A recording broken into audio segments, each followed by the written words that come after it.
দক্ষিণ এশিয়ার রাজনীতিতে যেন এক প্রবল ঝড় বইছে। বাংলাদেশে শেখ হাসিনার সরকার, শ্রীলঙ্কায় রাজাপাকসে পরিবার এবং নেপালে কেপি শর্মা ওলির মতো দীর্ঘদিনের ক্ষমতাসীন নেতাদের পতনের পর এই পরিস্থিতিতে দিল্লির রাজনৈতিক অলিন্দে এখন ঘুরপাক খাচ্ছে এক প্রশ্ন, পাশের বাড়ির আগুন কি এবার লাগবে মোদির নিজের ঘরে? দক্ষিণ এশিয়ার রাজনৈতিক বাস্তবতায় দেখা যাচ্ছে একের পর এক শক্তিশালী সরকার জনরোষে টিকতে পারছে না। বাংলাদেশে কোটা সংস্কার আন্দোলনকে কেন্দ্র করে শেখ হাসিনা সরকারের পতন ঘটে। শ্রীলঙ্কায় গোতাবায়া রাজাপাকসে পদত্যাগ করতে বাধ্য হয়েছেন ভয়াবহ অর্থনৈতিক সংকট ও গণ আন্দোলনের মুখে।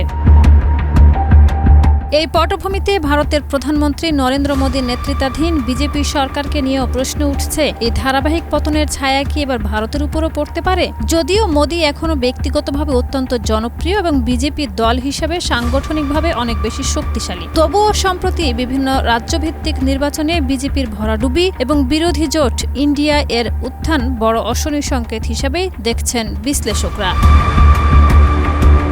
ভারতের মধ্যবিত্ত এবং তরুণ প্রজন্মের একটি অংশ এখন মূল্যস্ফীতি, কর্মসংস্থান এবং নাগরিক অধিকার ইস্যুতে সরকারের নীতির প্রতি প্রশ্ন তুলছে।